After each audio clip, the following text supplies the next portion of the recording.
Good evening everyone. I don't know what time you are watching these videos, but because I am shooting this video in evening time, so I said good evening. Today we are going to learn how to speak English, because everyone knows how to write English. You know the formulas, you know the tenses, you know how to use modals and how to make different sentences. But when time comes to speak, you are mostly stuck. You stuck in framing sentence, you stuck while remembering words. So see, today we are going to practice how to speak.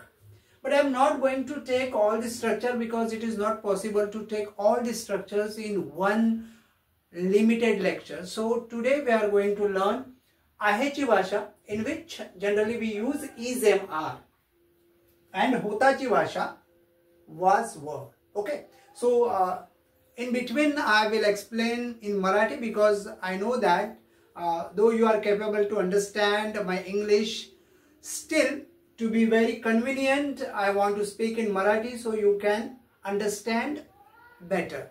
So see, generally आहेची भाषा जेव्हा आपण बोलतो, आपल्याला लक्षात काय ठेवायचं आहे, आपल्याला इज एम आर लक्षात ठेवायचं आहे. पण ते इज एम आर मध्ये गंमत अशी आहे की इज एम आर म्हणजे आहे असलं तरी डिपेंड ऑन सब्जेक्ट, तुम्ही कोणत्या सब्जेक्ट बोलताय त्याच्यावरून या तिघांपैकी एक तुम्हाला वापरायचं आहे. जसे की आय नंतर तुम्हाला एमच म्हणायचं आहे, ही शी इट नंतर तुम्हाला इजच म्हणायचं आहे, आणि यू वी दे नंतर तुम्हाला आरच म्हणायचं आहे. याच्यामध्ये चूक होता कामा नये, लक्षात घ्या. म्हणजे तुम्ही चुकून जर असं म्हटलात की ही R, then you are grammatically wrong. If you says we is, it's wrong.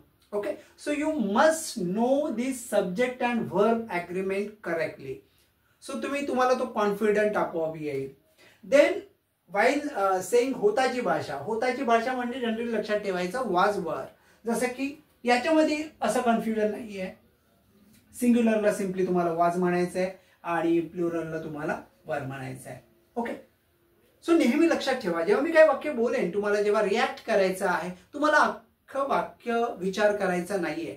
तुम्हाला फक्त बघायचं आहे आहेची भाषा आहे आणि मी सब्जेक्ट काय बोलतोय. जर तुम्हाला कळलं मी ती म्हटलं, तुमचं लगेच तयार झालं पाहिजे शी इज, लक्षात येते. मी जर म्हटलं ती होती, तुम्हाला लगेच लक्षात आलं पाहिजे शी वॉज, आणि त्यानंतर जे काही वाक्य असेल ते तुम्हाला म्हणायचं आहे. आता याच्या ठिकाणी सब्जेक्ट यांच्या पलीकडे दुसरं पण येऊ शकेल. जसं की मी शी इज न म्हणता मी माय फादर म्हणू शकतो, माझे वडील. तुम्ही म्हणायचं माय फादर इज. लक्षात आलं का? सिम्पली. सो आज फक्त इज आणि वॉज यांचं आपण कॉम्बिनेशन बघणार आहोत. सो तयार आहात इंग्रजी बोलायला? Very good. सो आपण पहिल्यांदा सिंपल सेंटेन्स घेऊया, पण आपण तुम्हाला वाक्यरचना करायची आहे. ओके, ती किचन मध्ये आहे. Very good. She is in the kitchen. माझी आई किचन मध्ये होती.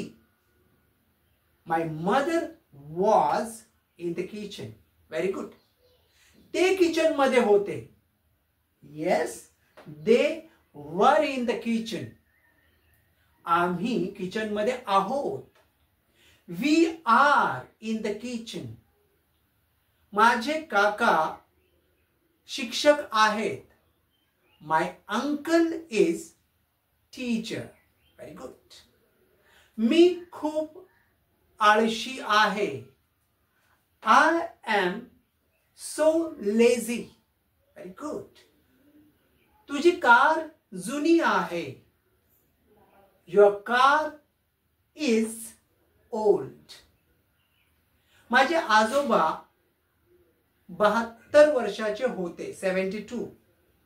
माय ग्रँडफादर वॉज 72 years old. त्या मुस्लिम महिला होत्या.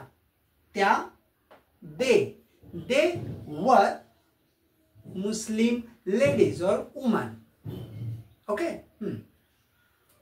तो अमेरिकन आहे. He is American. कम्प्युटर एक उपयुक्त मशीन आहे. Computer is an useful machine.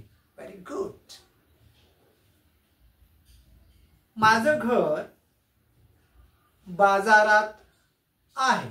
My house is in the market. Market खूप दूर आहे. द मार्केट इज सो फार. तुम्हाला जर म्हणायचं असेल मी खूप गरीब आहे, I am so poor. So तुमच्या सिम्पली लक्षात आलं, जेव्हा तुम्हाला आहे म्हणायचंय तुम्हाला इज एम आर होता म्हणायचंय, तुम्हाला वॉज वरचा वापर करायचा आहे. आता जर ह्याच वाक्यात तुम्हाला प्रश्न विचारायचे असेल तर आहेच वाक्य होताच वाक्य पण समोरच्याला प्रश्न विचारायचा आहे, तू वेडा आहेस का, तर तुम्हाला फक्त काय करायचं, तू म्हटलं म्हणजे यू. सो यू आर म्हणायचं नाही. आता यावेळी तुम्हाला म्हणायचं आर यू. सो जेव्हा प्रश्न असेल तुम्हाला ही जोडी फक्त उलटी करायची आहे. म्हणजे आय एम न म्हणता तुम्हाला म्हणायचं एम आय. ही इज न म्हणता तुम्हाला म्हणायचं इज ही. शी इज न म्हणता तुम्हाला म्हणायचं इज शी.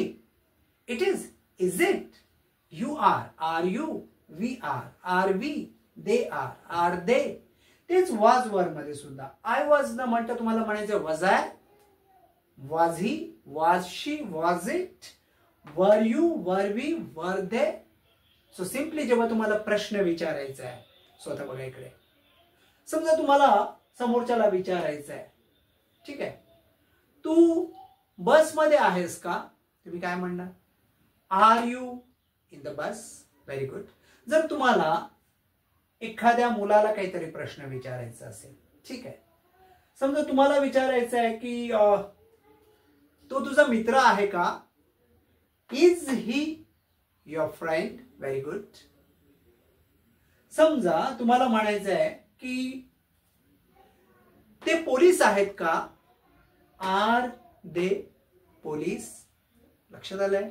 समजा हे जर वॉज वर मध्ये असतं तर समजा तुम्हाला म्हणायचंय की ते बीएमसी चे कर्मचारी आहेत का, किंवा होते का, सॉरी, वर दे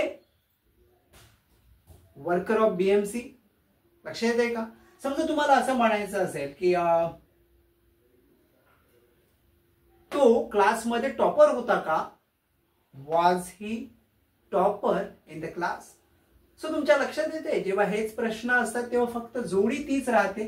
तुम्हाला फक्त काय करायचं असतं, तुम्हाला सिम्पली ती जोडी उलटी करून बोलायची आहे. आता याच्यामध्ये तुम्हाला नाही पण बोलता येतं. सिम्पली तुम्हाला आय एम म्हणता येते, आय एम नॉट म्हणायचं. She is not. We are not. He was not. We were not. So तुम्हाला सिम्पली नॉट म्हणायचं आहे. त्याच जोड्या त्याच सगळं होणार, फक्त नॉट म्हणायचं आहे. जसं तुम्हाला आता असं म्हणायचं आहे, मी तुझ्या सोबत नाहीये, तुम्ही काय म्हणणार, I am not with you.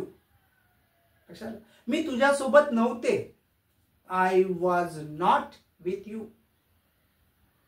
ती प्लेन मध्ये नव्हती, शी वॉज. होती नव्हती. ओके, इज नाही कारण ते प्रेझेंट होईल. She was not on the plane. लक्षात आलं का. सो सिम्पली तुम्हाला नाही म्हणायचंय, तुम्हाला वॉज म्हणायचं आहे. समजा तुम्हाला म्हणायचं आहे